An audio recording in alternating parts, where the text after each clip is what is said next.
आणि आग्र्याला कसे बसे राजे जिथं पोचले. रामसिंगांनी स्वतः स्वागतासाठी येणं जिथे अपेक्षित होतं, औरंगजेब फार तयारीचा होता. त्यांनी रामसिंगाला खाजगीवरती नेमका पहाऱ्याला नेमला. रामसिंगाला जाता येईना, दुसऱ्या कोणाला सांगता येईना. दुर्दैव तिथंच मार खाऊ लागलं. रामसिंगांनी त्याचा मुन्शी पाठवला, गिरधरलाल मुन्शी. तो आग्र्याला महाराजांच्या स्वागताला. महाराजांनी तोही अपमान सहन केला, मान्य. कारण राजांच्या मनामधली कल्पना वेगळी चालली लक्षात घ्या. त्यांना आलमगीराला काही करून भेटायचं आहे. आलमगीराला प्रसन्न करून अनेक राजकारण आपल्याला दक्षिणेकडची साधायची आहेत. तेवढं फार गडबड नाही करायची. गिरधरलाल मुन्शाची सुद्धा स्वागताला घेऊन राजे आले. काही इतिहासकारांच्या पुस्तकात लिहिले की त्यांनी छावणी टाकली होती, शामियाना टाकल्या होत्या, त्यात राहिले होते. पण अनेक पुस्तकांचं त्याच्या मागचं बहुमत आहे ते कुठल्या तरी चांगल्या बळकट बांधीव अशाच वाड्यामध्ये राहत होते. मोठा जवळजवळ 1000-1500 बरोबर त्यांच्या माणसं आहेत, घोडदळ आहे बरोबर. आणि या सगळ्या स्वारांना घेऊन ते त्या ठिकाणी राहता आहेत. 12 मेची तारीख होती. संगीत द्या, आता बादशाहची त्यांची भेट द्यायची आहे मला. 12 मेची तारीख. आधी मुळात उत्तरेचा उन्हाळा आपल्या चौपट, त्यात मे महिना. त्या मेचा सुद्धा असाच उपयोग जास्त व्हायचा. जाता का 1 मेला, पुढच्या दिवशी 2 मेला, इकडे 12 मेला जायचो. 12 मेचा इतका विचित्र उन्हाळा त्या ठिकाणचा असह्य होत असताना ज्या मुहूर्तावरती दिवाणी आममध्ये आपल्याला प्रवेश करायचा होता, तिथे सुद्धा त्यांचं स्वागत करायला रामसिंगाला येता आलं नाही. पुन्हा एकदा त्या मुन्शांच्या ह्यांच्या त्यांच्या गडबडीमध्ये वेळ चुकली आणि दिवाणी आमचा दरबार संपवून नेमका दुपारी 12 वाजायच्या सुमाराला सूर्य डोक्यावर आलेला असताना दिवाणी खासचा दरबार सुरू झाला. पण नेहमीच्या दरबारापेक्षा औरंगजेबाने प्रचंड मोठी तिथे सुरक्षा लावलेली दिसली.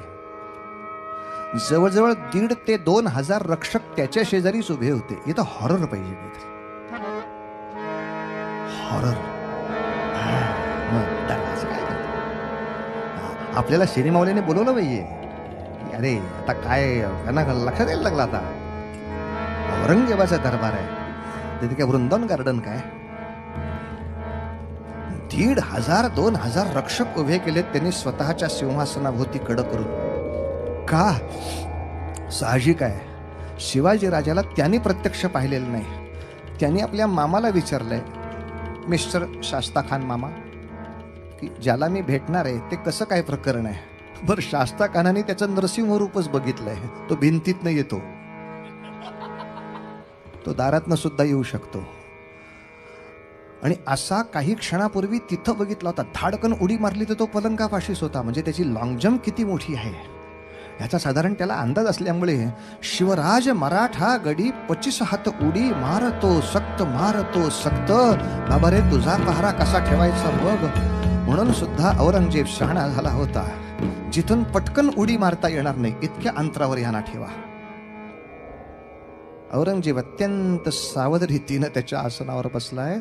समोरनं पुकारा झाला. राजे आले. संगीत चालू. धा धा धिन ता किट धा धिन. औरंगजेबाच्या दरबाराचा नियम आहे, मान वर करून सुद्धा कोणीही बघायचं नाही. पण आवाज हळू ठेवायचा, माझा ऐकू येईल असं ठेवा.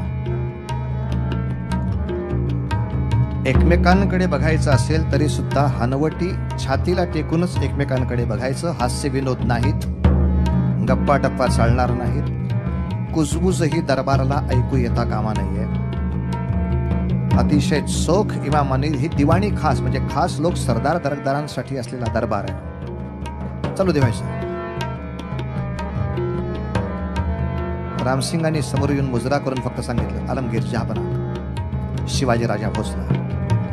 सगळ्या दरबाराच्या अंगात मुंग्या आल्या होत्या.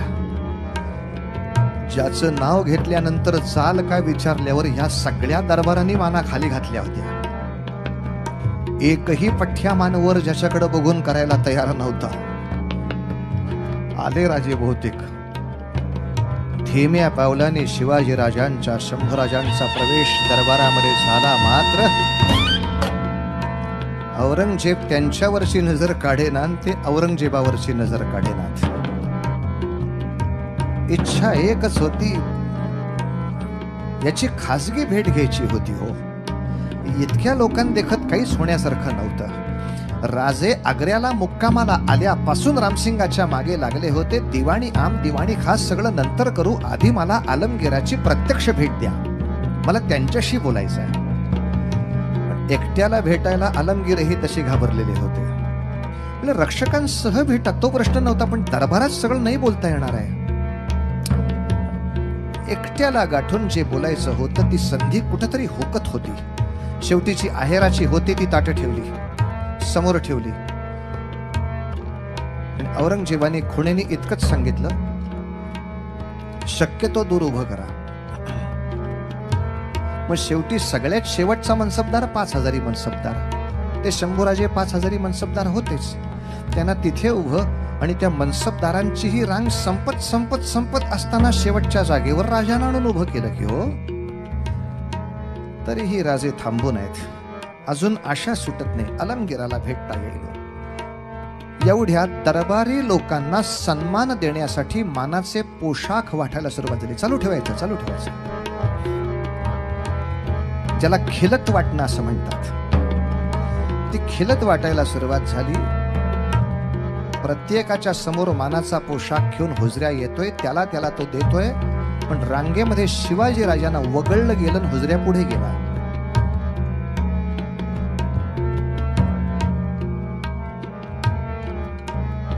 राजांनी थोडं डोकावून पाहिलं तर त्यांच्या पुढे 2 क्रमांकीने जसवंत सिंग उभा होता, ज्यांनी मिर्झा बरोबर तो महाराष्ट्रात आला होता मागच्या काळात. जो कोंढाणाच्या पायथ्याशी उभा होता, कोंढाण्यावरच्या आपल्या मारामुळे ज्यांनी पळ काढला होता तो जसवंत. 2 क्रमाने आपल्या पुढं उभा, आपलं पोर त्याच्या मागं उभं केलेलं. मुळात शिवाजी राजांचा संताप आणखी अनावर होण्याचं कारण ते बादशहाचा सरदार म्हणून आलेच नव्हते. मी बादशहांचा एक स्वतंत्र राज असलेला मित्र आलोय, मला तुम्ही VIP रांगेतच उभं केलं पाहिजे होतं. मी तुमचा अंमलदार कधीच नव्हतो. आणि आपल्या मित्र राजाला कसं वागवतात इतका सुद्धा ज्याच्याकडे विवेक नसेल आणि हेतू पुरस्सर जर अपमानच करण्यासाठी आम्हाला एवढे 500 कोस आणला असेल तो उसको भी दिखाना चाहिए महाराष्ट्र क्या होता है, उसको भी दिखाना चाहिए महाराष्ट्र क्या होता है. तुझ्या या वैभवाला घाबरून काय कोणी तर गप्प बसणार आहे काय? सगळ्या दरबारचं छत हादरून जाईल असा राजाने दरबारात आवाज काढला, रामसिंग! बाहेरचे पहारेवाले सुद्धा जे गळबटले, कोणाला हाक मारली. रामसिंग धावत आला. क्या हुआ राजे? हमारे सामने कौन खड़ा है? वो जसवंत सिंह है राजे. कोंढाण्याच्या पायथ्याशी आमच्या सैनिकांकडून मार खाल्ल्यानंतर ज्यांनी पाठीवर वार घेत पळून गेला तो पळपुटा आमच्या समोर उभा. त्याच्या मागच्या रस्त्याला आम्हाला उभा केलं तुम्ही. मी स्वतंत्र राजा म्हणून इथं आलो आहे. मला मित्रांच्या रांगेत तुम्ही उभं करायला पाहिजे होतं. ही काय पद्धत झाली काय वागवायची? मला काही मिजाज नाही तुमच्या या आलमगीराची. सांगतो मी दरबारातून. ताड ताड ताड ताड ताड ताड पावलं टाकत राजा निघाला निघाला निघाला. अख्खा दरबार घाबरलेल्या सशासारखा हा भक्त राजाकडे बघत होता आणि शंभूराजांना प्रत्यय येत होता. हे सगळे सरदार दरकदार सैनिक पैशाने असतील मोठे, सत्तेने असतील मोठे, पण स्वाभिमान नावाची श्रीमंती फक्त माझ्या वडिलांच्याकडे आहे. स्वाभिमान नावाचा श्रीमंत फक्त माझा बाप या ठिकाणी आहे. या स्वाभिमानापुढे डोकं उचलून बघायच्या कोणाच्या बापाची टाप नाही झाली. त्या आवाजाला ऐकून, राजाच्या आवेशाला ऐकून औरंगजेब तिथून उडी मारून जो आत निघून गेला तो किल्ल्यातनं 3 दिवस बाहेर नाही आला. इतका जो आवाजाने मनुष्याला घाबरवू शकतो, राजांचा संताप असा अनावर झाला. औरंगजेब तिथनं विचारता, उनको क्या हुआ? उनकी तब्येत बिघड गई. त्यांना बहुतेक मानाचा पोशाख दिला नाही म्हणून रागावले असतील.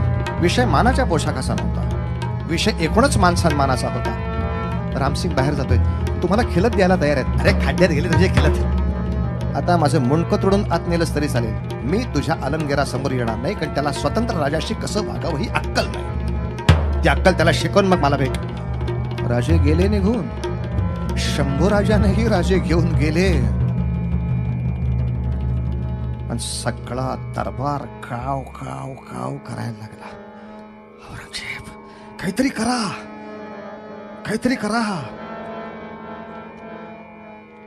औरंगजेबाच्या डोक्यामध्ये विचार घोळू लागला, काय करू या शिव्याचं, काय करू या शिवाजीचं. कारण इतकी वाईट घटना झाली होती की माझ्या वाढदिवसाचा दिवस, माझ्या राज्यारोहणाच्या आनंदाचा दिवस, मला सन्मान देण्यासाठी काबूल पासून कलकत्त्यापर्यंत, कलकत्त्यापासून कर्नाटकापर्यंत एवढ्या भारतातल्या सगळ्या प्रांतातले माझे सगळे सरदार दरकदार मला अभिष्ट चिंतन करायला किंवा मला सलाम करायला ज्या दरबारामध्ये उभे, त्या अख्ख्या भारत आर्यावर्ताच्या सगळ्या सरदारांच्या दखत मला शिव्या घालून एक माणूस बाहेर जातो निघून माझ्या दरबारातून. नाकच शिल्लक नाही, कशाला बघू. याला जिवंत जाळू का मारू, का तेलात तळू, का उभा कापू, का काप करून ह्याचे सगळे जनावराला नाही नाही ह्यातलं काही करता येणार. पण बाकीचे भावना विवश असले तरी औरंगजेब अतिशय हिशोबाला पक्का होता. कारण शिवरायांच्या सुरक्षेची जबाबदारी मिर्झा राजा जयसिंगांनी घेतली आहे. राजाच्या इथं केसालाही हात लागला तर दक्षिणेमध्ये आत्ता असणारा मिर्झा राजा बिथरेल.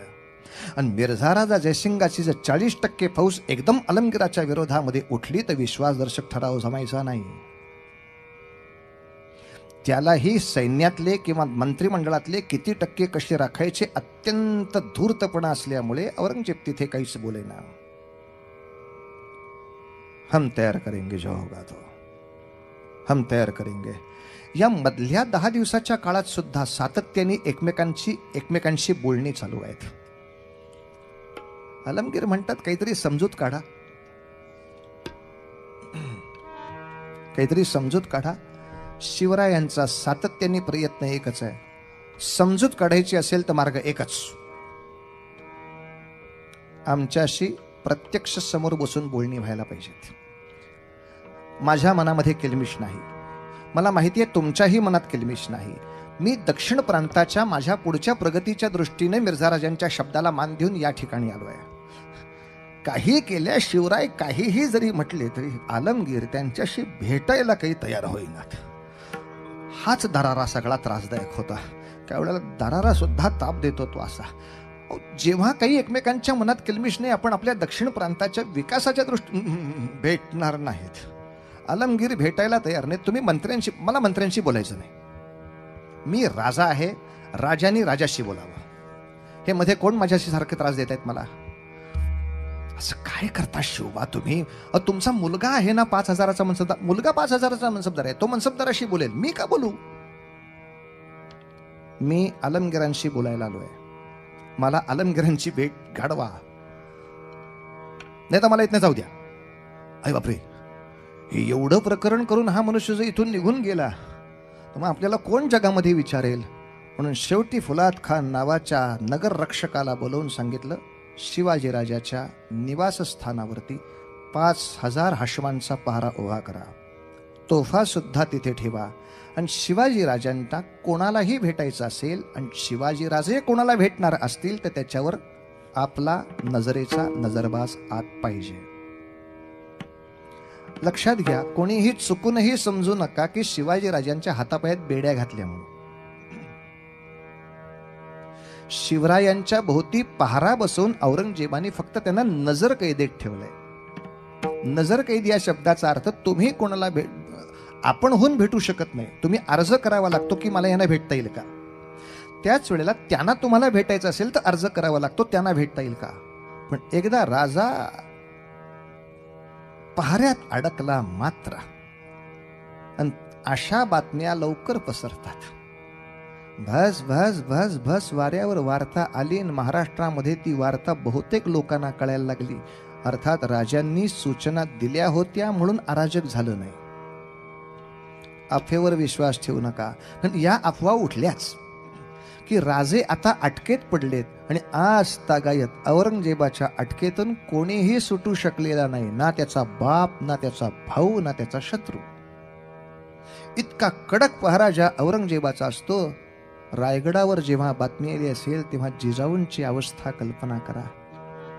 महाराष्ट्रातल्या पंढरपूर तुळजापुरापर्यंत ही वार्ता ऐकू आली असेल, त्या संत सज्जनांच्या हृदयाची काय अवस्था झाली असेल कल्पना करा. प्रत्येकाने भगवंतापाशी टाहो फोडला, भगवंता गेल्या 700 वर्षामध्ये पुन्हा एकदा धर्माचं राज्य होणार का नाही या प्रश्नाचा निकाल लावण्यासाठी आम्ही सगळे तपस्या करत तुझ्या समोर बसलो. आणि या परीक्षेचा शेवटचा निकाल देण्याचा ज्या क्षणाला समय होता, त्या क्षणाला या का वार्ता आमच्या मनावर येतात, या कशासाठी वार्ता आमच्या कानावर येतात भगवंता. अरे पंढरी निवासा सख्या पांडुरंग, पंढरी निवासा सख्या पांडुरंग, पंढरी निवासा सख्या पांडुरंग, करी अंग संगा, करी अंग संगा भक्ताची या, पंढरी निवासा सख्या पांडुरंग.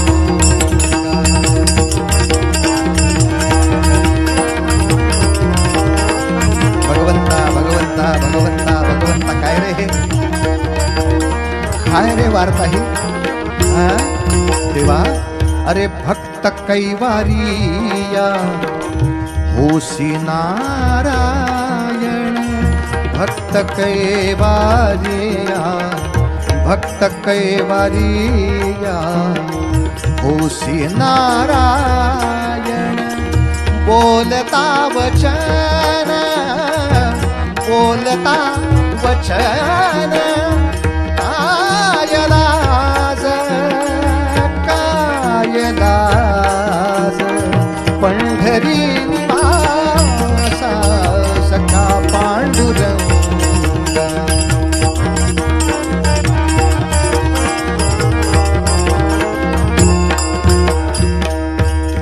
पांडुरंग हरी वासुदेव हरी, पांडुरंग हरी. आता राजांचं कर्तृत्व फक्त ऐका. वा रे वा, आपण हा दृष्टांत पूर्वी ऐकलाय.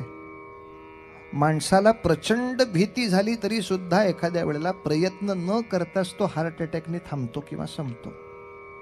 अर्थात भीतीच का, खूप सुख अचानक आलं तरी हार्ट अटॅकने माणूस थांबतो किंवा संपतो. अशी सुखाची सुद्धा कथा आहेत. एका डॉक्टरला रस्त्यामध्ये एक पेशंट सापडला. पडला होता बिचारा. त्याला उचलून त्यांनी दवाखान्यात आणला. गरीब होता बिचारा, पण त्याच्या खिशात लॉटरीचं तिकीट सापडलं आणि ते लागलं होतं, त्यामुळे श्रीमंत झाला होता बिचारा. 5 लाखाची लॉटरी लागली. डॉक्टर म्हणाले हा भिकारी माणूस, अचानक त्याला 5 लाख मिळाले असं कळलं तर वेडा होईल, मरून जाईल, सुख नाही सहन करतायत. म्हणून डॉक्टरने त्याला हळूहळू सांगायला सुरुवात केली, भिकाऱ्या तुला लाख रुपये मिळाले तर काय करशील. तो म्हणाला मी गॅरेज टाकीन, मी मेकॅनिक आहे, पण मला भांडवल नव्हतं म्हणून भीक मागत होतो. आई माणूस चांगला आहे, स्टेबल आहे, सांगायला हरकत. मग 2 लाख मिळाले तर काय करशील. मग शोरूम घेईन. शाब्बास, माणूस चांगला आहे, स्टेबल आहे. आणि डॉक्टर सहज त्याला म्हणाले आता खरं बोलायची वेळ आली ना, समजा तुला 5 लाख रुपये दिले तर काय करशील. त्याला वाटलं चेष्टाच करतोय डॉक्टर. तर भिकारी म्हणाला मला 5 लाख मिळाले तर निम्मे तुम्हाला देईन. आणि असं म्हटल्यावर डॉक्टर मेला. कारण खरंच 5 लाख मिळाले होते, फक्त डॉक्टरलाच माहित होतं. अचानक आलेलं सुख संपलं. तर अचानक आलेली एवढी संकट असताना सुद्धा माणूस डगमगत सुद्धा नाही हो. अर्थात शंभूराजाला पोटाशी धरून काही काळ शिवबा रडले की जे स्वप्न घेऊन मी आलो होतो ते नाही जमत आहे. अलमगिरांचा स्नेह आपल्या दक्षिण प्रांताच्या विकासासाठी वापरायचा होता, तो नाही जमत आहे. आता इथनं सुटणं तर भाग आहे. लक्षात घ्या, ही शिवरायांची दोन्हीही रूप लक्षात ठेवली पाहिजे. एक स्वतःचा स्वाभिमान दाखवण्यासाठी आग्र्याच्या किल्ल्यामध्ये दरबारामध्ये घनगर्ज गर्जना करून दाखवणं हाही पराक्रमच असतो. आणि सर्वनाशे समुत्पन्ने जर वेळ आली तर पटकन पळून जाणं हाही पराक्रमच असतो. त्याला कोणी भीती समजू नये. समयाचा ज्याला विवेक करता आला त्याला ह्या सगळ्या गोष्टी समजतात.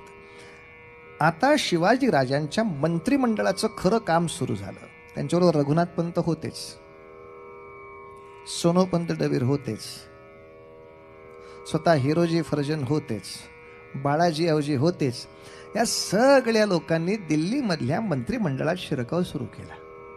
म्हणजे बोलण्याच्या दृष्टीने रघुनाथ पंत सगळ्यांना भेटायचे. काय हो, आमच्या शिवाजीराजांची अशी इच्छा असताना सुद्धा आलमगीर एकदम त्यांना भेटच देत नाहीत. म्हणजे असं कसं न, असं कसं न. आणि याला म्हणतात चातुर्य आणि याला म्हणतात पांडित्य. औरंगजेबाचा सगळ्यात वरिष्ठ असणारा सल्लागार जाफर खान, जो जाफर खान शिवाजी राजे आले की त्याला संपूर्णच टाकला पाहिजे म्हणून आग्रही होते, ते जाफर खान शिवाजी राजे औरंगजेबाचा अपमान करून निघून गेलेल्या दुसऱ्या आठवड्यात बोलू लागले की शिवाजी राजांची बाजू पण आपण समजून घेतली पाहिजे. एवढा मंत्रिमंडळामध्ये बदल करता येतो. अर्थातच मधल्या काळामध्ये शिवाजी राजांच्या मंत्र्याची आणि जाफर खानाची बोलणी झाली आहेत, बोलणी झाली आहेत, व्यवहार पुरेसे झाले आहेत. शिवाजी राजे तसा पुरेसा खजिना घेऊन आले होते, कारण इथले लोक पुष्कळशे बरेचसे कशाने काम करतात कल्पना होतीच. कारण शाहिस्ते खानाची सगळी पत्र वाचलेली होती, त्यामुळं कोण कुठल्या कामासाठी किती डील करतो. आता शेवटी पर्याय नाही होत. तुम्हाला एकदा गटार साफ करायचं आहे म्हटलं की गटारात उतरणंच भाग आहे. मला घाण लागेल, मग बस वरती मारायला उपोषण करत, असं नाही करून चालत. आता शेवटी चिखल हाताला लागल्याशिवाय डुकरं नाही बाहेर जाणार हे कळलं तर मग घ्यायचं चिखल हातात. काय करणार तुम्ही तिथे? त्यांना हाकलण्यापुरतं चिखल घेणंच भाग आहे हो. तसं भ्रष्ट असलेली व्यवस्था बाजूला करण्यासाठी जर मला त्याच्यात जायचं असेल तर किंचित प्रमाणात मला भ्रष्टाचार करावाच लागतो. तिथे साधन सुचिता करत बसले म्हणजे जाऊ दे, पुढं कशाला बोलायचं सगळं, तेही काही चालणार नाही. असं नाही करून चालत महाराज. एखाद्या पोलीस डिपार्टमेंटमध्ये जाऊन मला तिथला काही समजा चुकून चाललेला भ्रष्टाचार कमी करायचा असेल तर कित्येक वेळेला भरती करण्यासाठी सुद्धा पैसे मागणारी माणसं असतात. अशा वेळेला पैसे देणं भाग पडतं. बघा, तुम्ही पैसेच देऊन आत आलात, मग तुम्ही असं नसतं साहेब. पैसे देऊन जरी मनुष्य आत आला तरी सुद्धा अरे असं परत होता कामा नये, हे काम तो तिथे येऊन करू शकतो, पण हे करण्यासाठी आत उतरलं तर पाहिजे. कुठली शिक्षक म्हणून आम्ही सचोटी शिकवणार आफळे तुम्हाला. शिक्षक होण्यासाठी किती द्यावी लागतात तुम्हाला? काय होण्यासाठी द्यावं लागत नाही, सगळं होण्यासाठी द्यावं लागतंय. मग किमान ते त्या वेळेला पुरता का होईना देऊन टाकले, आपण त्या पदापर्यंत पोचलो. आता ती सिस्टीम साफ करायला सोपं जाईल ना. अशा वेळेला भ्रष्टाचाराने सगळीकडे बरबटलेली माणसं असताना एक चांगल्या राज्याच्या निर्मितीसाठी काही क्षण तुम्हाला ते करणं भाग आहे. जाफर खान जर पैशानेच काम करणार असेल ओके, रघुनाथ पंतांच्याकडनं व्यवस्थित जे काही पोचायचं ते पोचलं. जाफर खाननी स्वतःचं मत बदललं. इतकंच नव्हे, शिवरायांचा औरंगजेबाला सगळ्यात राग आला तो या एका गोष्टीने आला की आजपर्यंत औरंगजेबाचं अख्खं आयुष्य गेलं शत्रूकडची माणसं फोडण्यात, पण आपल्याकडची माणसं सुद्धा फोडू शकणारा कोणी आपला बाप भेटेल असं त्याला आयुष्यात कधी वाटलं नव्हतं. तो आयुष्यात एकमेव माणूस त्याला आयुष्यामध्ये भेटला की जो औरंगजेबाची सगळ्यात वरची असलेली माणसं फोडून दाखवली त्यांनी. आग्र्यामध्ये औरंगजेबाचा असलेला मीर बक्षी त्याला राजांनी फोडला. त्याला हे बरोबर आहे का? शेवटी काय, आता असं मला दिसतंय की मी या कैदेतच मरणार. असंच मला दिसतंय, मी या कैदेतच मरणार. पण मीर बक्षी म्हणला ऐसा कुछ नहीं होने वाला. क्यों? काबूलच्या किनाऱ्यावर म्हणजे अफगाणिस्तानच्या आसपास नेहमीच मारामाऱ्या होत असतात. हे औरंगजेबाचा माणूस म्हटला बरं की काबूलच्या आसपास अफगाणिस्तानच्या तिकडे नेहमीच माऱ्या होत असतात. तसाच तिकडे एक आता उठाव सुरू झालाय औरंगजेबाच्या सत्तेविरुद्ध. त्यांना आटोक्यात आणण्यासाठी एक सेना पाठवायचीच आहे. तर आलमगीर बहुतेक असा विचार करतायत, तुम्हाला काबूलच्या मोहिमेत पाठवावं. हे बरोबर आहे. औरंगजेबाला विजय पाहिजेलाय का नकोय? का? अहो, ज्या काबूल मधलं मला काहीच माहित नाही तिथे मला पाठवून पराजय बांधण्यापेक्षा ज्या दक्षिण प्रांतातलं मला सगळं माहिती आहे तिकडे पाठवून तुमची जी अर्धवट राहिलेली कामं आहेत, विजापूरची आदिलशाही तुम्हाला ताब्यात घ्यायची आहे, ती कुतुबशाही गोवळकोंड्याची तुम्हाला ताब्यात घ्यायची आहे, ही पटपट कामं मी तिकडे जाऊन नाही का करू शकणार? कॉमन सेन्स की बात आहे यार. काबूलमध्ये मला पाठवून मला काही जंगलातले ते वाळवंटातले दगड का मोजायचे तुमची, कुठं कुठं आहे ती, तिथे जाऊन मी काय करणार आहे? आणि खरंच विजापूरची मोहीम अर्धवट राहिलेली होती. पुढे गोवळकोंड्याच्या कुतुबशावर मुघलांना उतरायचं होतं पण उतरता नव्हतं आलं. पण तुमची इच्छा मी तिकडे जाऊन करतो ना पूर्ण. मी विजापूरवर चाल करून जातो तुमच्यातर्फे, गोवळकोंड्यावर चाल करून, जिथलं मला माहिती आहे.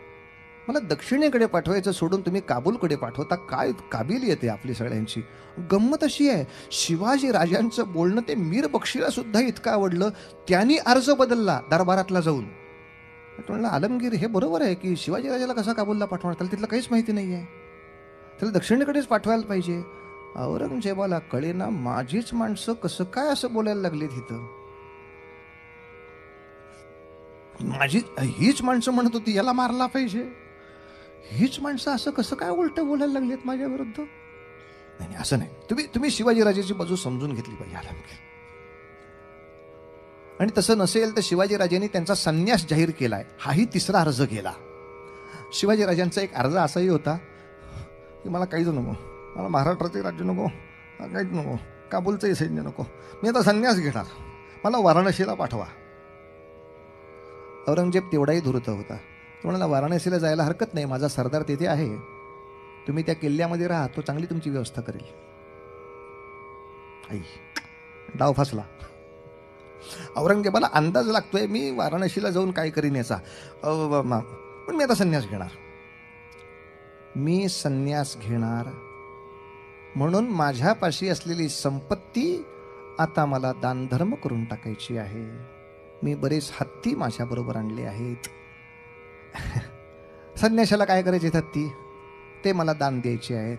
मी बरेच पैसे आणले आहेत, संन्यासाला काय करायचे पैसे, ते मला परत करायचे आहेत. आणि मी सैन्य आणलंय, संन्यासाला काय करायचंय सैन्य, मग ते मला परत पाठवायचं आहे. 2000 सैनिक महाराष्ट्रात परत पाठवण्याच्या नावाखाली महाराष्ट्रापर्यंत जाण्याचे परवाने काढून घेतले. संन्यासाची बतावणी करून औरंगजेबाला कळत नव्हतं का हो हे. पण मुद्दाम लक्षात ठेवा, हे सगळे जे परवाने मिळाले ते ह्या खालच्या मीर बक्षी आणि वजिरांनी केलेत. वरती औरंगजेबाला शिवाजीराजे सुटल्यावर कळलं की खाली आपल्याला न विचारता व्यवहार होतात. आणि हे ह्यांच्याकडनं मला सुद्धा न विचारता व्यवहार करून घेणारा कोणीतरी एक सवाई प्राणी या जगात आहे. औरंगजेबाला माहितही नाही, खालती धडाधड बनावट रेशन कार्ड चालली आहेत. एकाच माणसाच्या नावे 10 मतदारसंघामध्ये नाव बस बोंबलत लोकशाहीच्या नावाने. आणि जे जिवंत आहेत त्यांची कुठंच नावं नाहीत. कित्येक वेळेला घे शाहीन स्वतःच्या घरी लावून घे हाताला. काय करणार, कोणी आयुष्यात पाहिले कोणाची नावं कुठे ठेवलीत का कोणाची नावं काय नाही ठेवलीत. आपण आपले अभियान करतो पण सगळी वरपर्यंत काही पोचवायचं नाही हो. औरंगजेबाला न कळता सुद्धा खाली 2000 लोकांची परवाने झाले. इतकंच नाही, तिथं कवी परमानंद नावाचे एक विद्वान गृहस्थ आले. शिवाजीराजांनी अर्ज केला की अतिशय मोठे कवी परमानंद आलेत, त्यांचा सत्कार करायचा आहे. सत्कार समारंभ कुठे, आमच्या हवेलीतच करणार ना, आम्ही दुसरीकडे कुठे करणार. हो, त्यांच्याबरोबर आणखीन 20, 25, 30, 40 जवळजवळ शास्त्री पंडित आलेत. हो, त्यांचा सुद्धा सत्कार समारंभ आम्ही कुठे, आमच्या हवेलीतच करणार ना. सत्कार समारंभाला परवानगी, हवेलीमध्ये दणक्यात सत्कार समारंभ. या सत्कार समारंभामध्ये त्या सगळ्या पंडितांना मानवस्त्र आणि असे सगळे खजिने उचलून दिले. सुखरूप रायगडाकडे जाऊ द्यात. कारण पुढे आपण पळताना हे कुठे घेऊन जाऊ शकणार आहोत. हत्ती दान केले कोणाला? परमानंदांना. ते कुठं हत्ती घेऊन जायचे होते? कवी परमानंद म्हणले, हो राजे चाललंय काय? हत्ती आणि हत्तीनी 10-11 घेऊ काय? सर्कस का काढायची आपल्याला इथं? मी साधा एक पंडित आहे, वेदविद्या सांभाळणारा, एवढं प्रकरण लाटांबर. आपल्या हस्ते ते दक्षिण प्रांतापर्यंत जावे, हा त्याच्या मागचा हेतू सगळ्यांच्या लक्षात आला होता. औरंगजेबाचा तिळपापड काय असेल कल्पना करा. एक मनुष्य निघून जातो ठीक आहे, पण तो सगळं, त्याचे पैसे घेऊन जातो, त्याची माणसंही घेऊन जातो, त्याचे हत्ती घेऊन जातो, तुझ्याकडं नथ घालायला नाक सुद्धा शिल्लक न ठेवता सगळं घेऊन जातो, तुझी माणसं फोडून घेऊन जातो. अरे किती किती किती ठिकाणी एखाद्याची फजिती करावी माणसानी. एक वाक्याबद्दल अनेकांच्या मनात गैरसमज आहे, तेवढं दूर करतो वाक्य. पेटारे भरून मिठाई पाठवायची परवानगी राजांनी मागितली, हे बरोबर आहे. पण पेटाऱ्यात बसून राजे सुटले, ही मात्र कथा आताच्या ऐतिहासिक पुराव्याला जुळणारी नाही. जोपर्यंत ते पुरावे उपलब्धच नव्हते तोपर्यंत ठीक आहे. जे उपलब्ध साधन पुरावे असतात त्या अंदाजानेच मनुष्य बोलत राहतो. पण जसजशी वेगवेगळी कागदपत्र उघडकीला येतात, जसजसा अभ्यास संशोधन वाढतं, तसतसं माणसांनी नवीन संशोधनाला बदललं पाहिजे. कारण मुळात जे पेटारे त्यांना पाठवलेत, ते पेटाऱ्याचं वर्णन आता दिल्लीच्या काही कागदपत्रात सापडलं औरंगजेबाच्या ह्याच्यातल्या. ते सगळे बांबूच्या तट्ट्यांचे पेटारे आहेत. ह्याच्यात माणूस नाही बसू शकत. मिठाई मावेल ठीक आहे, मुळात माणूस बसवणं धोक्याचं पण आहे, कारण तो तलवार घेऊन पण नाही आता बसू शकत आतमध्ये. बरं, ते तट्ट्याची पेटारे असल्या कारणामुळे ते कुठल्याही हालचालीमध्ये फाटू शकतं. तेव्हा अशा कुठल्या तरी गोष्टीमध्ये हे होण्यापेक्षा राजांनी एक वेळ कुठल्या तरी सैनिकाचं किंवा कुठल्या तरी भोयाचं रूप घेऊन तिथून त्या गर्दीचा फायदा घेऊन निसटून जाणं हे थोडं स्वाभाविक आहे, ज्याच्यामध्ये मनुष्य संरक्षणाच्या दृष्टीने स्वतः स्वाधीन असतो. मी पटकन काही झालं तर तलवार काढू शकतो, मी आत अडकलो तर काहीच करू शकणार नाही, इतकं कोणी अडकणार नाही. एक. आणि दुसरं, शंभूराजानंही पेटाऱ्यातनं पाठवलं, यालाही थोडा आता इतिहास विरोध करतोय. कारण शंभूराजांना पेटाऱ्यातून पाठवायची गरजच नाहीये, कारण शंभूराजे कैदेत नाहीच आहेत. हे 2000 सैनिक कैदेत नाही आहेत, फक्त शिवाजीराजे कैदेत आहेत. त्यामुळे शिवाजीराजे तिथे कैदेत असताना सुद्धा आम्ही जरा फिरायला जाऊन येतो म्हणून शंभूराजे अनेक वेळेला बाहेर पडलेत रामसिंगाबरोबर. किंबहुना औरंगजेब अनेक वेळेला सकाळी उठून मल्ल लोकांच्या कुस्त्या वगैरे बघायची त्याला खूप इच्छा असे, तसं तो मल्लांच्या कुस्त्या लावे. त्या कुस्तीगारांच्या तिथं सुद्धा शंभूराजांना रामसिंग एकदा घेऊन आल्याचं वर्णन आहे की सगळे मल्ल वगैरे तिथे एकमेकाशी कुस्ती खेळत होते. 8-9 वर्षाचं लेकरू. औरंगजेबाला सुद्धा ते खोड्याकड्याची थोडी हौस मध्ये आली.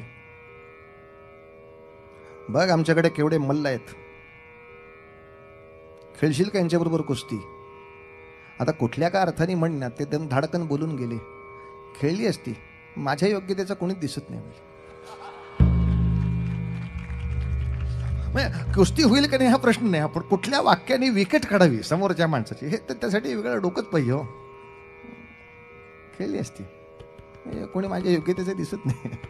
हा, आता वकिली पद्धतीने याला दुसराही अर्थ आहे. पण कुठलाच मल्ल 10 वर्ष वयाचा नव्हता. ऑलिम्पिकला सुद्धा खेळताना वयाचा एक गट असेल का नाही? 50 आणि 10 अशी कशी तुम्ही स्पर्धा लावणार? माझ्या योग्यतेचं कोणी मला दिसत नाही. म्हणजे शंभूराजे कुठेही फिरू शकत होते, त्यामुळे मी फिरायला जातो असंही सांगून ते आग्र्याच्या बाहेर जाऊ शकतात. तर त्यांना पेटात घालायची गरजच काय राहिली? बरं, 1500-2000 सैनिक जे घोडेस्वारासकट बाहेर जाणार आहेत त्यांना परवानेच मिळालेत, त्यांना लपून जायची त्याहून काही गरज नाही. म्हणजे छपून जायचं काम फक्त राजांच्यावर आहे. म्हणून आता नवीन इतिहासाच्या गणिताप्रमाणे ही गोष्ट बरोबर आहे. कारण आणि तो दिवस सुद्धा निवडला 2 वेगळ्या अर्थाने. 16 ऑगस्टचा दिवस निवडावा लागला. म्हणजे जवळजवळ ते मेच्या तोंडावर तिथे आलेले असताना मे, जून, जुलै इथपर्यंत 2 महिने थांबावं लागलं. ह्या काळामध्ये एकमेकांचे पत्रव्यवहार चालू होते, प्रयत्न चालू होते. 2 महिन्याच्या कालखंडामध्ये तिथली माणसं फिरली.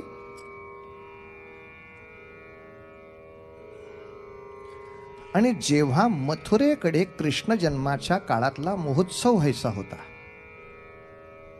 त्याचे 2 फायदे. एक मथुरेच्या दिशेनं बाहेर पडलं तर का जाताय याला एक सबळ कारण मिळेल, जे आग्र्याच्या कुठल्याही लोकांना अडवण्याला काही कारण नसतं. का जा रहे हो? चौकीवर जर तुम्ही सांगितलं नाही मथुरेकडच्या कृष्ण महोत्सवासाठी चाललोय, तर तसंही काही अडवलं जात नाही. तर कृष्ण महोत्सवासाठी बाहेर पडणं हे एक सोपं कारण मिळणार आहे. दुसरं, कृष्ण महोत्सवाच्या आसपास सायंकाळी ज्या असतात त्या गडद अंधाराच्या असतात, जबरदस्त पावसाच्या असतात. साधारणतः त्या पावसाळी सगळ्या बाजूनं वातावरण असलं की तुमचे दस्तखत सगळे फार तपासत बसणं याच्यामध्ये चौकीदारांना फार रस राहत नाही. तो पावसात आधीच वैतागलेला असतो, तर अंधारात तो साधारण बघतो काय घोडेस्वाराचं ह्याचं आहे का, चलो चलो चलो आगे चलो, चलो आगे. ह्याच्यात तुम्हाला निष्ठाला खूप सोपी युक्ती आहे. घोडेस्वारासकट तुम्ही निश्चितपणे निष्ठू शकता. आणि तिसरं कारण, औरंगजेबाच्या दरबारातला एक श्रीमंत मनुष्य होता फिदाई हुसेन नावाचा. तो त्याची एक नवी हवेली बांधत होता. त्या नवीन हवेलीचं वास्तुपूजन म्हणजे शेवटच्या दिवसाचा वास्तुपूजन समारंभ हा 18 ऑगस्टचा होता. आणि बातमी अशी लागली होती की औरंगजेबाची मनीषा अशी आहे की आता शिवाजी राजाला नजर कैदेसाठी फिदाई हुसेनच्या वाड्यात हलवावा. ज्या योगी आता त्या वाड्यातली तळघरं आणि रस्ते फक्त फिदाई हुसेन आणि औरंगजेब दोघांनाच माहिती आहेत. आता या तळघरात कुठल्या बाजूला शिवाजी राजाचं काय झालं हे पुढचे युगानुयुगे कोणाला कळायचं नाही. त्या वाड्यात शिवाजी राजांना हलवायचं ही तारीख अलीकडच्या इंग्रजी पद्धतीप्रमाणे 18 ऑगस्टची जाहीर झाली होती. जाहीर म्हणजे पेपरला आलेली नव्हे, औरंगजेबाच्या अंतर्गत गोटात ही तारीख आली होती की 18 ऑगस्टला शिवाजी राजा हलवायचा. पण 18 ऑगस्टला शिवाजी राजांना हलवायचं हे राजांना आधी आठवड्यावर कळतं. याला मुत्सद्दीपणा म्हणतात. की औरंगजेबाच्या दरबारातली माणसं आधी 7 दिवस सांगतात आमच्या आलमगीर तुम्हाला काहीतरी धोका करणार आहे, 18 तयारीत राहा. म्हणजे राजांनी तिथली माणसं आपली करावीत. पुन्हा एकदा मला पूर्वरंगाशी याचं नातं जोडायची इच्छा होतीये. हनुमंताचं कार्य कळतंय ना, की लंकेमध्ये जाऊन नुसती लंका जळून रावणाची फजिती नाही करायची, तिथला विभीषण सुद्धा मिळवायचा. हनुमंतानी ज्या बुद्धिमत्तेनं रावणातलाही विभीषण हुडकून दाखवला, त्याला शोधून दाखवला, त्याला रामकार्याकडे आणून दाखवला, तसा शिवाजी राजांच्या या मंत्रिमंडळाने सुद्धा तिथं जाऊन याही मंत्रिमंडळातले कोणी चांगले असतील जे चांगल्याला पाठिंबा द्यायला तयार आहेत, चांगल्याला मदत करायला तयार आहेत. आणि अशा वेळेला कृष्णाष्टमीच्या त्या ठिकाणच्या महोत्सवाला जायचं ठरलं. राधे राधे राधे राधे राधे गोविंदा राधे गोविंदा अनाथ बंधू राधे राधे राधे गोविंदा राधे राधे राधे राधे राधे गोविंदा राधे गोविंद अनाथ बंधू राधे राधे राधे गोविंदा राधे राधे राधे राधे. सगळीकडे कृष्णाष्टमीची धूम आहे. शिवबांचं एक गंमत आहे का, ते रोज मिठाई वाटत नव्हते. मिठाई वाटप फक्त गुरुवारी चालायचं. पण चांगल्यातली चांगली मिठाई शिवाजी राजांनी खरेदी करावी म्हणून मिठाईवाले रोज त्यांच्याकडे पेटारे पाठवत, सॅम्पल. ये मिठाई आपको अच्छी लगती है क्या, अगले गुरुवार को हम भेजने वाले हैं, वगैरे वगैरे वगैरे. म्हणजे पेटारे सारखे येत आहेत, जात आहेत. मुद्दाम बैरागी लोकांना मिठाई वाटायचा समारंभ वाड्यासमोरच करत होते. त्यामुळं लोकांना पहारेकऱ्यांना गर्दीची सवय झाली. गुरुवार म्हटलं की गर्दी होतेच.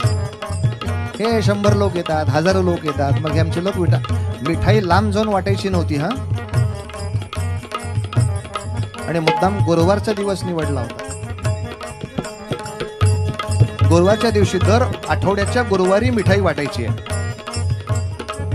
अनेक सॅम्पल दाखवायला यायचे आणि एक गुप्त पत्रातला उल्लेख सांगतो,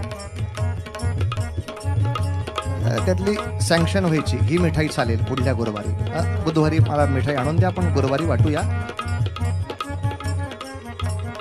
आणि एखाद्या मिठाईचा पेटारा फारच आवडला तर त्याच्यावर नाव लिहिलं जायचं, जाफर खानांकडे जाऊ दे. त्यामुळे शिवाजी राजांनी मिठाई आग्र्यातल्या बऱ्याच लोकांना खाऊ घातली आहे. त्या वाटपामध्ये सगळे पहारेकरी पण मिठाई खात होते. गुरुवारच्या वाटपामध्ये पोलाद खान पण मिठाई खात होता. म्हणजे ते फक्त आता कागदोपत्रीच पहारेकरी होते. चलो खाने को म्हटलं सगळे एकाच पंक्तीला बसलेले होते शिवाजी बरोबर.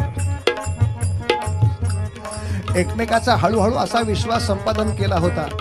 पोलाद खानाला जर कोणी सांगितलं तू बेसावत राहू नको, शिवाजी पळून जाऊ शकते. अबे शिवाजी राजा तो संन्यास लेने वाले आहे, इतकी सगळ्यांना खात्री शिवाजींच्या संन्यासाची. त्यामुळे संन्याशी माणसाकडून असं काही घ्यायला सगळं तयार. वा वा वा वा वा. 16 तारखेची संध्याकाळ. बाहेर पेटाऱ्यांच्या वितरणाचं काम चालू आहे. आज ऐतिहासिक पुराव्याप्रमाणे असं थोडंसं उघडकीला आलंय. पहिल्याच सुरुवातीला हिरोजी फर्जंद नाईक उतरवलेला.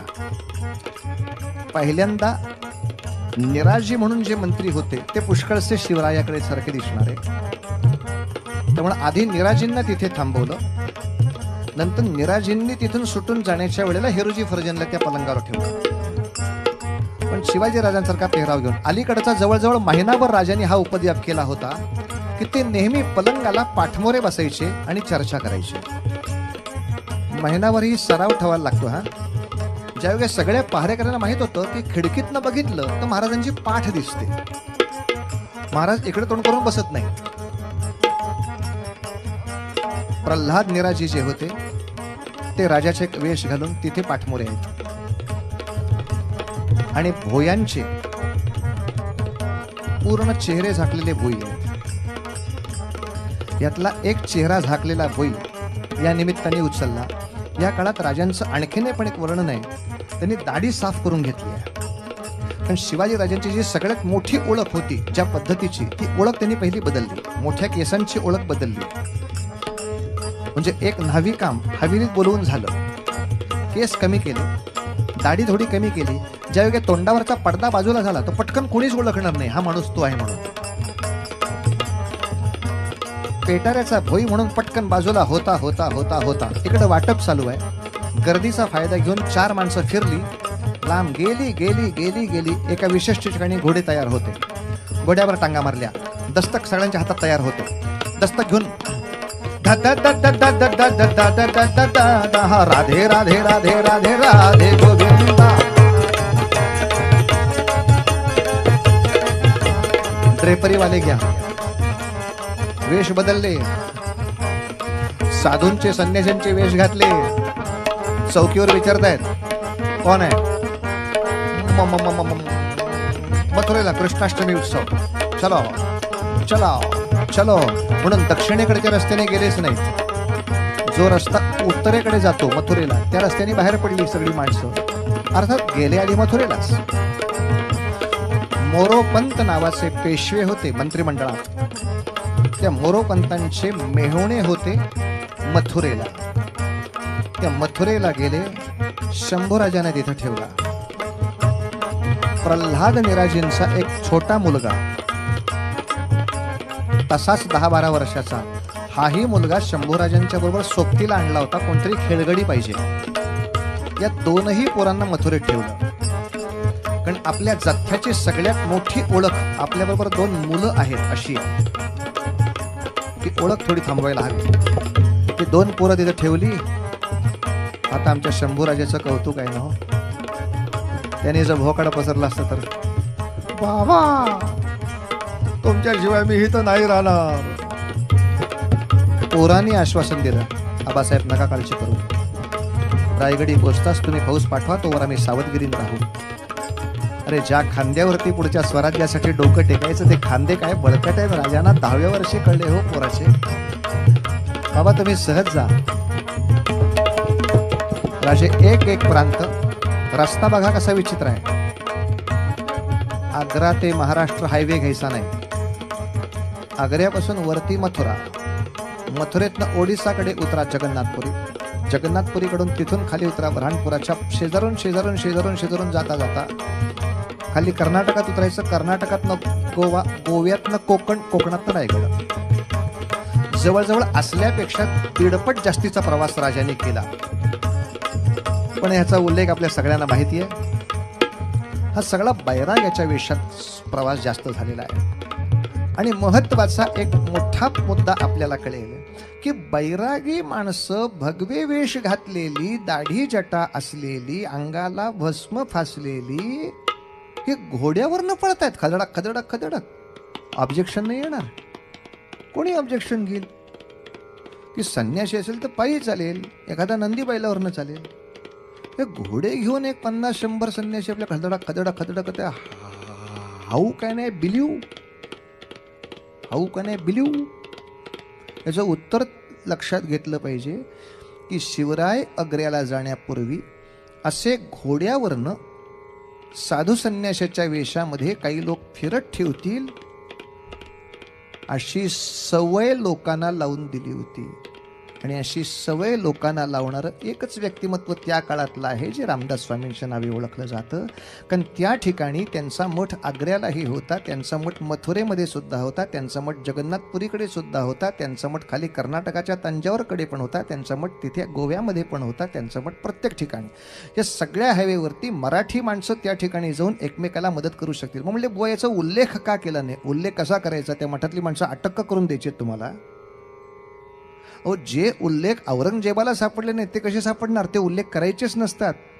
ते तर्कानेच ओळखून घ्यायचं असतं की हा हायवे जो पकडला गेलाय याच्यावर प्रत्येक ठिकाणी मठ असलेल्याच ठिकाणी हायवे पकडला गेलाय. आणि अशा तऱ्हेनं साधू संन्यासाचा वेश घेऊन घोड्यावरनं फिरणारी फक्त ह्या मठातली रामदासी माणसं होती. बाकी कोणीही नाथपंथी साधू घोड्यावरनं फिरत नव्हते तेव्हा. कोणतेही कापाली किंवा कोणतेही शाक्तपंथीय लोक घोड्यावरनं फिरत नव्हते तेव्हा. त्यावेळेला फक्त रामदासी ही एकच जमात अशी होती की जे लोक एकमेकांच्या मठांशी संपर्क करण्यासाठी सुद्धा घोड्यावरनं जात होते. स्वतः समर्थ रामदास स्वामी अश्वारोहणामध्ये इतके निष्ठात होते. काही गोष्टी तर्कानेच ओळखायला लागतात. प्रत्येक गोष्टीला असा पुरावा नसतोच.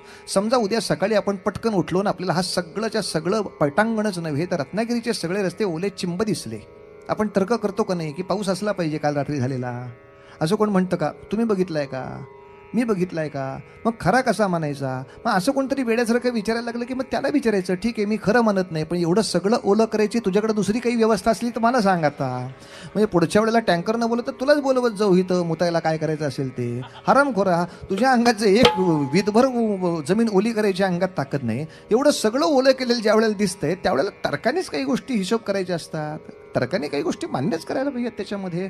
कारण लक्षात घ्या, कारण लक्षात घ्या, कारण सुटून आल्यानंतर जे अनेक साधू संन्याशांना शिवरायांनी आहेर केलेत म्हणजे भेटी दिली आहेत किंवा बक्षिसं दिली आहेत, यापैकी काही साधू लोकांना जमिनी दिल्या, काही साधूजनांना मठासाठी उत्पन्न लावून दिली. पण या सगळ्या गोंधळामध्ये समर्थ नावाची एकच व्यक्ती अशी आहे की जिला बक्षीस देण्यामध्ये किंवा दक्षिणा देण्यामध्ये शिवाजी राजांनी आपला एक किल्ला दिला. सज्जनगड म्हणजे परळीचा किल्ला आहे तो शिवाजी राजांच्या 252 किल्ल्यातला एक किल्ला आहे. आहेर केवढा मोठा असतो त्याच्यावरनं समजलं पाहिजे प्रेम किती असतं ते.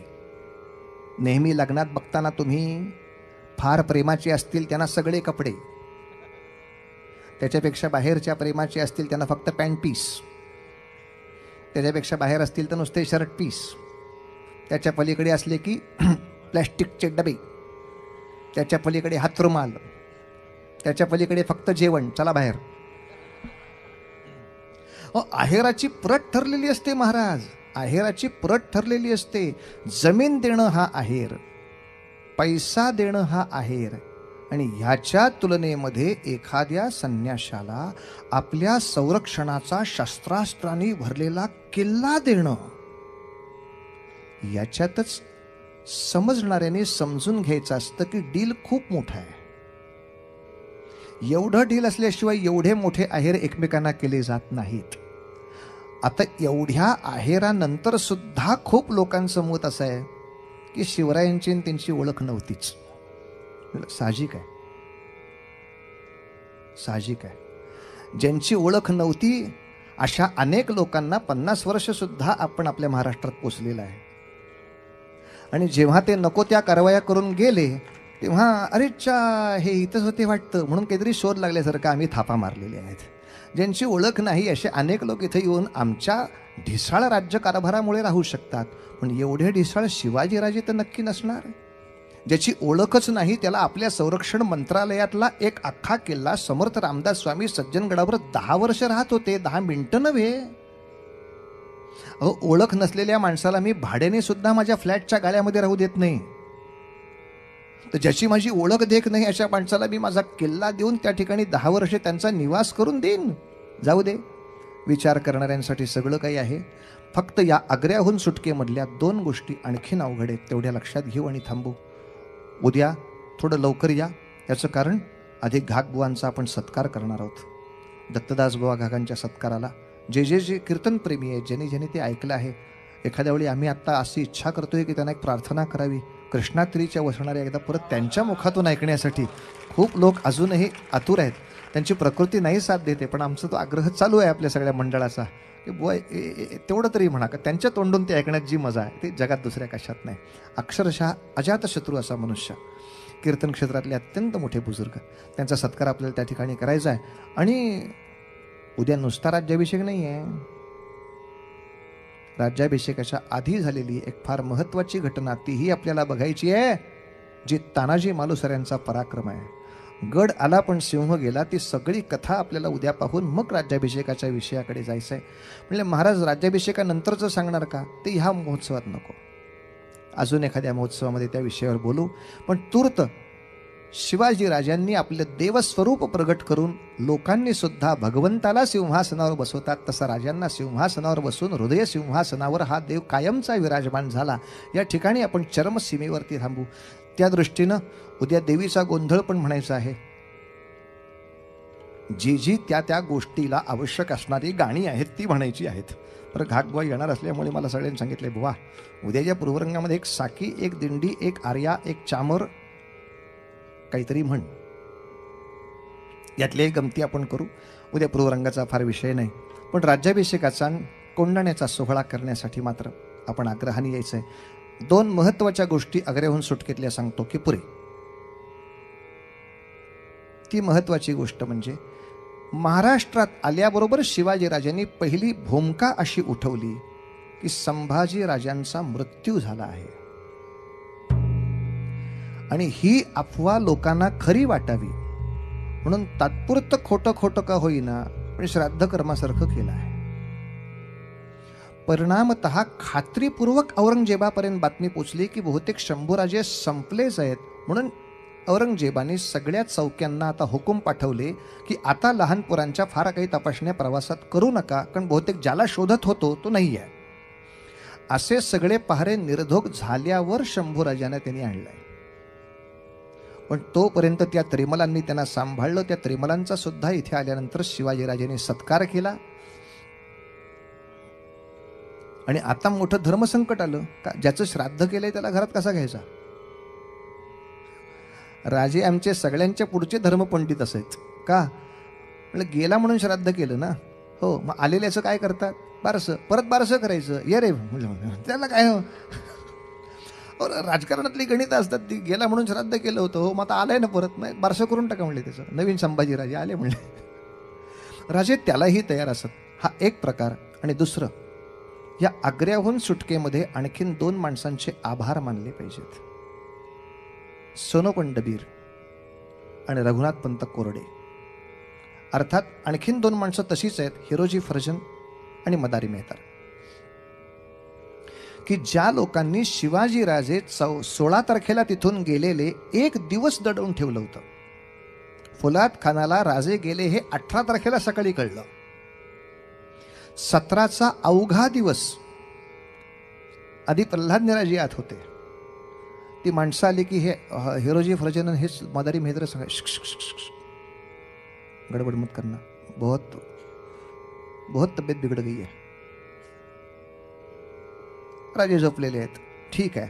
नंतर प्रल्हाद निराजीन ही माणसं सुटली तेव्हा हिरोजी फर्जनला तिथे थांबवला. हिरोजी फर्जन मदारीची मात्र खरंच कौतुक केलं पाहिजे, कारण त्यांनीच उषा, रजया आणि सतरंजा याला करामतच आली पाहिजे. खरंच असा सुंदर आकार केला की लांबून कोणीही फसेल की हा माणूसच झोपलाय. तसा अवघड असतो, करून बघा घरी. साध्या उषा लोडांचा असा एक विशिष्ट आकार ठेवायचा आणि हेच दोघं बाहेरच्या पहारेकऱ्यांना सांगतात, तबीयत बहुत बिगड़ गई है, हम दवा लाने के लिए चल रहे हैं, ठीक तरह से पहरा करो. गादीवर दोघं सटकले की तिथनं. 18 तारखेला सकाळी फुलात खान आला, काहीच आवाज नाही, हू नाही, चू नाही, टू नाही, पू नाही, फू नाही, काय चाललंय काय. तेव्हा महाराज आत गेले. हे अरे गादीवर झोपलेत शिवाजीराजे, पण पाय चेपायला कोणी नाही, वारा घालायला कोणी नाही. असं कसं काय झालं. राजाजी आप ठीक तो हो, असं तो लोडाला विचारत होता. राजाजी आप ठीक तो हो. ते पांघरून काढल्यावरची अवस्था त्या फुलात खानाची झाली. त्याच्या डोळ्यासमोर त्याचं मरण दिसायला लागलं. गरगर गरगर गरगर गरगर गरगर गरगर मेला आता फुलात खान अशा दिवसात. माझ्या समोरनं मी अख्खा 24 तास गादीचा पहारा करतोय. पावलट शिरोमणी 5000 माणसं घेऊन मी उशांचा पहारा करतोय. नॉनसेन्स. त्याला औरंगजेबासमोर जायचंच धाडस झालं नाही. आणि म्हणून या दोघांचे मला आभार विशेषत्वाने आपल्या समोर सांगायचे.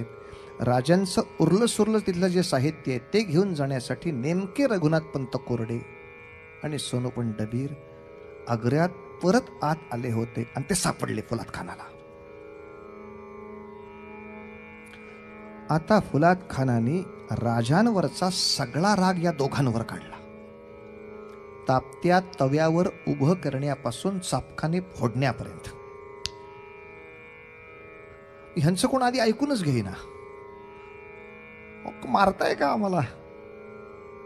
तेव्हा त्यांना कळलं की फुलात खानाची इच्छा वेगळीच आहे, ते वेगळ्याच कामासाठी मारतायत. मला वाटलं होतं शिवाजीचा पत्ता मागण्यासाठी मारत असतील आपल्याला, पण हे नाहीच चाललेलं त्याच्या डोक्यात. फुलात खान सारखा म्हणत होता, कबूल कर कबूल कर. म्हटलं काय कबूल करू, या पळून जाण्यात रामसिंगचा हात आहे, कबूल कर. आई शपथ म्हणलं. म्हणजे म्हणून ITSचा प्रयत्न चाललाय होय. म्हणजे मुख्य मुद्दा तिसरीकडेच आहे. हे वेगळ्याच कामासाठी मारामाऱ्या करायला बसलेत आमच्या समोर. ह्यांना फक्त फुलात खानाची मानगूट सोडवण्यासाठी रामसिंगाला अडकवायचं आहे म्हणून मारहाण चालली आहे हत्येच्या. मग सगळ्यात सोपं झालं. पण तरी सुद्धा मला सांगा, या दोन माणसांनी तापल्या तव्यावर उभारून सुद्धा नाही पत्ता सांगितला राजांचा.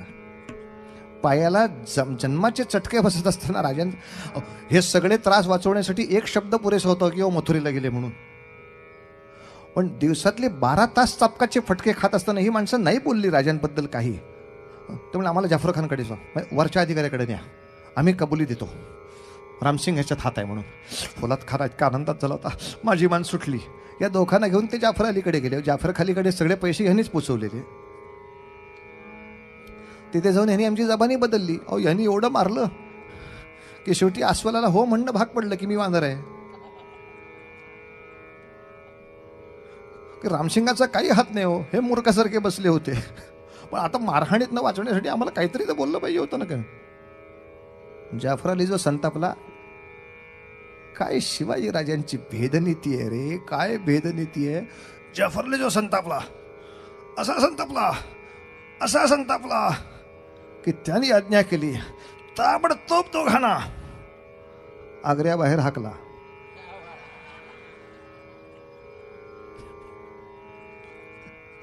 ह्याला म्हणावं माणूस फोडणं. आग्र्याचा वरिष्ठ अधिकारी शिवाजी राजांच्या बाजूनं बुद्धिबळाचं सोंगट टाकून सांगतोय, ज्यांना खरा पत्ता शिवाजी राजाचा माहिती आहे यांना शिक्षा काय. लवकर आग्र्याबाहेर हाकला. ते तिथनं पळत सुटून इकडं आले. त्या दोघांना सुद्धा अतिशय कौतुकाने राजाने हृदयाशी धरलं. बाबांनो, माझ्या राज्याभिषेकाच्या सिंहासनाकडे जेव्हा एक एक पायल टाकून जात असेन, त्या प्रत्येक पायरीवर तुमच्या लोकांच्या घामाचे शिंतोडे, तुमच्या रक्ताचे त्या ठिकाणी शिंतोडे, तुमच्या अंगावरच्या चापकाच्या फटक्यांचे त्या ठिकाणी वण आहेत, ज्याच्या जीवावर मी आज इतक्या पायऱ्या चढून वरती गेलो.